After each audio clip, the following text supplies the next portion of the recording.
एक बार लेके आइए प्लीज फिर से इंडिया मार्ट आपकी स्क्रीन पे 5564 और ये एक बहुत अच्छी और जानी पहचानी कॉल रही है मानस की। Manas, look at India mart right now 5551 और एग्जैक्टली मैं 2:32 पे इसलिए मार्क कर रहा हूँ क्योंकि ये 13 अप्रैल की हाई को अब बाइसेक्ट कर रहा है 3.25%।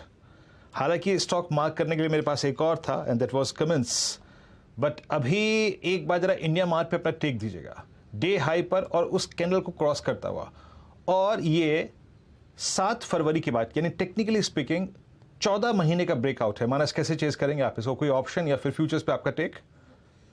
देखिए, बहुत पॉजिटिव चार्ट्स हैं क्योंकि कुछ दिन पहले हमने करेक्शन देखा, लेकिन उस करेक्शन में 20 डे मूविंग एवरेज को नहीं ब्रीच किया, उसी के आसपास सपोर्ट लिया और फिर से एक वी शेप रिकवरी में जो पिछले हाईज है उस स्टॉक तैयार है उसको ब्रीच करने के लिए। मेरा समझना है कि यहाँ से भी करीब 300 350 पॉइंट की तेजी देखने को मिल सकती है, तो ऑप्शन के थ्रू इस ट्रेड को लेना चाहिए। 5600 का कॉल ऑप्शन इंडिया मार्ट का जो 144 पे ट्रेड कर रहा है, इंडिया मार्ट का 5600 का कॉल ऑप्शन, वहां पर आप एक खरीदारी का ट्रेड ले सकते हैं। 94 का आपको स्टॉप लॉस लगाना है।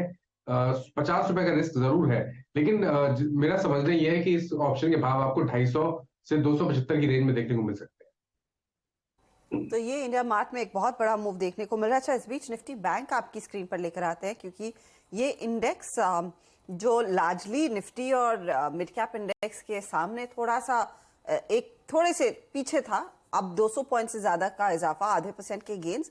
और इसमें कोटक महिंद्रा बैंक आप देखिएगा पिछले आधे घंटे में क्या हुआ है, बहुत तगड़ी रिकवरी देखने को मिली। वो चार्ट दिखाइएगा प्लीज कोटक का। अचानक इसमें निचले लेवल से पोजीशंस कटने लगी। याद रखिएगा 1890 डे लो था और उसकी तुलना में अब आ चुके हैं हम 1925 के आसपास। इसका डे हाई 1937 था, तो उन लेवल से ज्यादा दूर वैसे है नहीं। तो यहाँ पर एक अच्छा खासा पिकअप देखने को मिला और बाकी बैंकिंग स्टॉक्स में तो ऑफकोर्स हमने देखा ही है तेजी बनी है। पहले तो एक व्यू अमित, कोटक महिंद्रा बैंक पर ये जो अचानक रिवर्सल आया है, कंसिडरिंग पूरे दिन ये थोड़ा सा शांत रहा है या फिर गिरावट पर ट्रेड कर रहा था, इस मूव को आप कैसे पढ़ेंगे? क्या इस मूव में और तेजी आ सकती है? डेफिनेटली काफी बेहतरीन चार्ट है कोटक महिंद्रा बैंक का। ड्यूरिंग द डे हमने एक रिजल्ट रिएक्शन देखा था, स्टॉक ने लगभग नीचे के 1900 के लेवल्स टेस्ट किए, अपना 10 day exponential moving average touch करके स्टॉक वापस रीगेन कर रहा है। 1900 के लेवल्स इसके एक स्ट्रॉन्ग लेवल है। स्टॉक डेफिनेटली एक अप ट्रेंड में है, और अभी की अगर कैंडल देखे तो एक बहुत ही अच्छी बेहतरीन बुलिश पिन बार है, नीचे की शैडो काफी अच्छी है। तो मुझे लगता है यहाँ पे एक अपटिक आने की अच्छी खासी संभावनाएं हैं। 1900 का स्टॉप लॉस हम रखेंगे, करंट प्राइस 1924 का। मुझे लगता है 1 से 2 दिनों में 1950 से 1975 के प्राइस हम कोटक महिंद्रा में देख सकते हैं। कोटक महिंद्रा बैंक सुबह बड़ा रेड बार, प्रॉफिट टेकिंग, ऑब्वियसली एक बड़े मूव के बाद अच्छे नंबर्स आए थे, लेकिन अब लोअर लेवल से थोड़ी रिकवरी। और ये देखिए आपकी स्क्रीन पर कोटक के पिछले 7 दिन की कैंडल, सिर्फ एक रेड कैंडल थी, बाकी सब ग्रीन कैंडल्स थी और शानदार मूव यहाँ पर। 1950 इसका एक हिस्टोरिकल रेजिस्टेंस रहा है। रुचित भी जुड़ गए हमारे साथ। Ruchit, good afternoon. रुचित, आपकी ट्रेड इस समय की? Very good afternoon. वेल, मेरा एक बाय कॉल रहेगा टाटा स्टील पे। लास्ट 2 महीने से देखेंगे तो स्टॉक 109 के ऊपर निकलने में काफी मुश्किल रही है स्टॉक को। अप्रैल महीने में सिर्फ एक ही दिन था, 19 अप्रैल को, जब ये स्टॉक ने वो 109 का लेवल क्रॉस किया था, बट वो भी सिर्फ इंट्राडे ही था और हाई लेवल से फिर से हमने क्लोजिंग 109 के ऊपर आते हुए नहीं देखी। अब आज काफी अच्छे वॉल्यूम्स के साथ में वो हर्डल ये स्टॉक ने क्रॉस किया है, तो आई थिंक कहीं ना कहीं आप बाकी स्टील स्टॉक्स में भी देखेंगे तो मोमेंटम काफी अच्छा बिल्टअप हो रहा है। तो टाटा स्टील हमें लग रहा है कि आज फ्रेश ब्रेकआउट दिया है, तो यहाँ पे एक अच्छा मूव आना चाहिए नियर टर्म में। 108 के नीचे स्टॉप लॉस रख के इसको खरीदारी करनी चाहिए 115 के टारगेट्स के लिए। ओके, इस बीच कमेंट्स को लेके आइएगा आप 1604। अब कमेंट्स के पास एक एडवांटेज क्या है? कमेंट्स के पास जब सिमेंस ऑल टाइम हाई पे है, जब एल&टी ऑल टाइम हाई पे है, तो एक डिफरेंशियल है versus it's all time high, और वो अमित एक अच्छा खासा डिफरेंशियल है, करीब 100 रुपये का डिफरेंशियल है। और देखिए 1640 पे आके ट्रेड कर रहा है, इसलिए मैं इस स्टॉक को मार्क करने की कोशिश कर रहा था। 1640 पे 1604 पे ट्रेड कर रहा है, टारगेट लगभग 1640 का। याद रखिएगा कैपिटल गुड स्पेस में मेरे स्क्रीन पे पिछले 15 मिनट में सबसे स्ट्रॉन्ग एडिशन अगर किसी स्टॉक में हुआ है तो वह है कमेंट्स। एक स्टॉक और लेके आइए, पिछले 20 मिनटों के ऑयरेशंस को देखिए तो कमेंट्स में, और एक हो गया इंडिया मार्ट जिसका मैं जिक्र कर रहा था, और एक है लेके आइए आप इंडिगो। इंडिगो आपकी स्क्रीन पर डे हाई की ट्रेजेक्टरी में आके ट्रेड करता हुआ 2041 का भाव, और ये जा रहा है अब अपने 16 फेब यानी मिड फेब के हाईस को रीगेन करने के लिए। प्रकाश सर, एक बार जरा इंडिगो को देखिएगा, 2041, मतलब आप समझ लीजिएगा कि 18 अप्रैल से इस स्टॉक में शॉर्ट कवरिंग जारी है। उसके बाद प्रकाश गाबा सर, 2042 पे इंडिगो पे आपका टेक? बहुत ही अच्छा। इनफैक्ट ये बाय ऑन डिप स्टॉक है, इंडिगो ट्रेड कर रहा है 2042, इसका बाय सिग्नल जनरेट हुआ था 7-8 दिन पहले, लेकिन अब भी बाय मोड पर है। मुझे लगता है जो नेक्स्ट टेक्निकल टारगेट 2100 का होना चाहिए। 2042 पे ट्रेड कर रहा है, मतलब 60 रुपए आपको यहाँ अब भी पॉसिबल है और हायर जोन देखेंगे। ये स्टॉक बाय ऑन डिप से कभी शॉर्ट नहीं करना चाहिए इंडिगो। तो इंटरग्लोब एविएशन में एक इंटरेस्टिंग मूव। अच्छा, मेरी नजर एचडीएफसी लाइफ पर है। देखते ही देखते स्टॉक करीब 3% के गेन्स दिखा रहा है। पिछले 10 मिनटों में आधे % की और तेजी इसने जोड़ ली है। स्वाति, इस पर नजर डालेंगी प्लीज? एचडीएफसी लाइफ ही नहीं, मेरे ख्याल में एसबीआई लाइफ में भी हमने देखा है थोड़ा सा ट्रेंड मजबूत होने लगा है, नियरली 1% की तरफ ये भी बढ़ रहा है।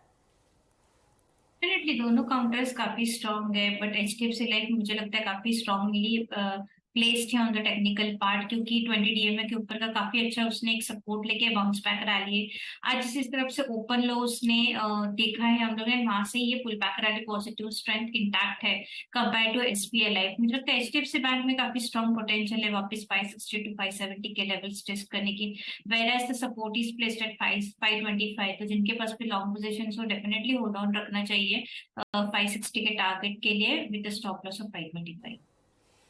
ओके, तो ये दोनों ट्रेड्स आपकी स्क्रीन पर 3% की बढ़त पर एचडीएफसी लाइफ ट्रेड करता हुआ। चलिए, आज प्रॉमिस्ड अब भेल की बात कर लेते हैं। पहले तो स्टॉक आपकी स्क्रीन पर लेकर आएंगे, क्योंकि यहाँ पर आज हमने देखा है वायदे बाजार में काफी तगड़े gains. In fact top traded counters में तीसरे स्थान पर है ये। 4.5% तक की तेजी भेल अपने नाम कर चुका है। दरअसल भेल पर नजरें इसीलिए क्योंकि रेलवे सेक्टर पर ये अच्छा खासा दाव खेलता हुआ दिखाई दे रहा है स्टॉक। इसके कंसोर्शियम ने 80 वंदे भारत ट्रेन का टेंडर जीता है और पूरे ऑर्डर का साइज नोट कीजिएगा 9,600 करोड़ का है। अब ये एक बड़ा गेम चेंजर साबित हो सकता है। पहले से ही भेल इनफैक्ट अग्रसर रहा है रेलवे प्रोजेक्ट्स में, रेलवे ऑर्डर्स में, लेकिन वंदे भारत ट्रेन हम सब जानते हैं सरकार किस तरह से स्केल करना चाहती है। इसी पर और डिटेल में बातचीत करने के लिए कंपनी के चेयरमैन और managing director doctor Nalin Singhal हमारे साथ है। नलिन जी, स्वागत है आपका। कांग्रेचुलेशंस, एक साइजेबल ऑर्डर लग रहा है। अगर आप हमें कुछ डिटेल दे सके इस 9,600 करोड़ के ऑर्डर में, जहां पर रफली 120 करोड़ मिलने हैं प्रति ट्रेन, भेल के कंसोर्शियम का कितना स्टेक रहेगा, साथ ही साथ कैपेसिटी वाइज क्या इस समय आपके पास कैपेसिटी है इस ऑर्डर को शुरू करने के लिए, या फिर आपको कैपेक्स में तुरंत प्रभाव से इन्वेस्ट भी करना पड़ेगा? जो ये ऑर्डर है इसमें हमारा लगभग बराबर के करीब का शेयर है, हमारा और हमारे कंसोर्शियम पार्टनर का। इसमें हम जो इसका इलेक्ट्रिकल और कंट्रोल सिस्टम्स और बोगीज वो सप्लाई कर रहे हैं, और हमारा पार्टनर जो है इसमें कंपनी जो है वो हम सप्लाई इसके जो मैकेनिकल पार्ट, पूरा बॉडी मैकेनिकल पार्ट वो करेंगे, और पूरा इंटीग्रेशन मिलके हम लोग करेंगे इसका आईसीएफ में, चेन्नई में रेलवे के प्रीमाइसेस में। उसके बाद मेंटेनेंस भी जॉइंटली हम लोग मेंटेनेंस के लिए ऑर्गेनाइज करेंगे इसका। ओके सर, एग्जैक्टली मैं जानना चाहूँगा जो ये इसमें ये करीब इसमें समय अवधि कितनी लगेगी, और जो फर्स्ट ट्रेन है, जो पहली ट्रेन है, उसकी टाइमलाइन क्या है, वो कब तक आप बना के जिसे हस्तांतरित कर देंगे, इसके बारे में कुछ जानकारी देंगे आप हमें? तो 2 साल का टाइम है हमारे पास पहला रोल आउट करने के लिए। तो and we are already working के उसका जो ये जो इसका हमने 100 डेज प्लान बना के तैयार करके हम लोग चल रहे हैं उसके आगे, बिकॉज इसमें टाइमली डिलीवरी सबसे जरूरी इसमें वो है, because there are very strict timeline, strict penalties, and उसमें हमारी पूरी कोशिश यही रहेगी कि हम प्लान करके जाएं कि हमारा डिलीवरी समय से आगे हो, पीछे ना हो। आपने एक चीज मेंशन की थी, यहाँ पर आपको इन ट्रेन्स के मेंटेनेंस का भी ऑर्डर मिल रहा है, तो मेंटेनेंस का अमाउंट ये 9,600 करोड़ में जोड़ा हुआ है या फिर वो एडिशनल होगा, और रफली अगर एडिशनल होगा तो कितना पे आउट आएगा? अलग से है, उसका अलग से एनुअल पेमेंट है, एंड टोटल जो है वो करीबन 13,000 करोड़ का वो है 35 साल का। सर ये जो कंसोर्शियम है ये L2 बिडर के तौर पर साबित हुआ, यानी कि आपको L1 बिडर ने जो कोट किया था उसे मैच करना होगा। इसका क्या आपके मार्जिन्स पर कुछ इम्पैक्ट आएगा? देखिए, हमारा ओरिजिनल प्राइस 140 करोड़ का था, जो L1 था वो 120 करोड़ का था, एंड उसको हमने मैच किया है। तो it has made it challenging, there is no doubt about के ये चैलेंजिंग हो गया है, पर we are sure that this is the profitable order. Only thing is delivery is the key. अगर इसकी डिलीवरी हम समय से करें तो उसीलिए हमारी प्लानिंग अभी से लगी हुई है, हमारी टीम साथ में काम कर रही हैं, प्लान कर रही हैं। और जो आपने एक सवाल पूछा था केपेक्स का, उसकी भी प्लानिंग चल रही है, there is some capex to be done also. तो वो भी हमारी अभी प्लानिंग चल रही है, and we will ensure that we are ahead. Okay Singhal साहब, एग्जैक्टली जैसे कि हमने इस ऑर्डर के बारे में बात भी करी, रेलवे आपके लिए आज की तारीख में कितनी बड़ी अपॉर्चुनिटी है, और कितने बड़े बड़े प्रोजेक्ट्स या फिर जो ऑर्डर्स हैं आपको लगता है कि रेलवे क्षेत्र से मिल सकते हैं BHEL को? देखिए, रेलवे अब सारा क्लब करके रिक्वायरमेंट्स कर रहा है, तो अभी इनका एक और टेंडर अभी आ रहा है 100 ट्रेन सेट्स का, जो पुष्पुल का है, और लोकोस का एक और आ रहा है 800 लोकोस का। तो इन सब के लिए अभी हम इवेलुएट कर रहे हैं कि कैसे हम इसका क्वालिफाई करें, कैसे इसमें, because we are keen that we should now look at it as a very major business going ahead. Because आप जानते ही हैं कि जो हमारा ट्रेडिशनल थर्मल कोल वाला वो तो आगे जाके कम होना है, तो उसका रिप्लेसमेंट हमको करना है और आगे हमको ग्रो और करना है। तो इसलिए ये एक मेजर एरिया लेकर हम आगे के लिए चल रहे हैं। अच्छा सर, एक चीज हमें अगर हम समझा सके, आप कह रहे हैं कि रेलवेज एक बहुत बड़ा पोटेंशियल है, वहां पर अच्छा खासा एक्सपोजर आपका बढ़ता हुआ दिखाई देगा, लेकिन पहले जब भी हम भेल की चर्चा करते थे आपकी कंपनी प्रमुख थी थर्मल इक्विपमेंट्स, पावर इक्विपमेंट्स के लिए, और धीरे धीरे करके हमने देखा है फिर आपने अपने बिजनेस को डाइवर्सिफाई किया है। इस समय थ्रस्ट नए सेगमेंट्स पर आए, चाहे वो न्यूक्लियर एनर्जी के ऑर्डर्स हो, हाइड्रोजन के ऑर्डर्स हो, सोलर हो, पावर हो, डिफेंस हो, और अब रेलवेज हो। तो अगर हमें समझा सके किस तरह की ग्रोथ रफली देखने को मिलेगी, और आपका क्या इक्वल प्रेफरेंस रहेगी इन नॉन थर्मल बिजनेसेस में भी? तो मैं ये नहीं कहूंगा कि उसकी चर्चा भी नहीं हो रही है। अभी हमने एक ऑर्डर जो तालचेर वाला लास्ट ईयर आया वो लिया है, एक और सिंगरेनी का है जिसमें हम अभी L1 हैं। तो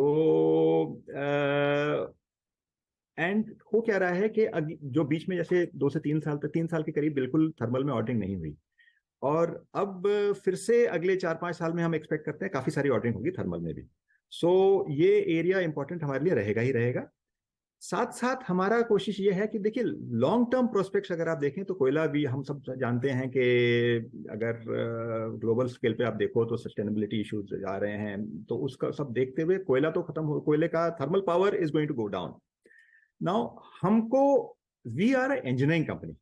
अगर हम अपने आप को देखें as a power sector thermal power company, then the business is going down. But if we say कि हम एक इंजीनियरिंग कंपनी है, हम इस देश की सबसे बड़ी इंजीनियरिंग कंपनी है, इंजीनियरिंग मैन्युफैक्चरिंग कंपनी।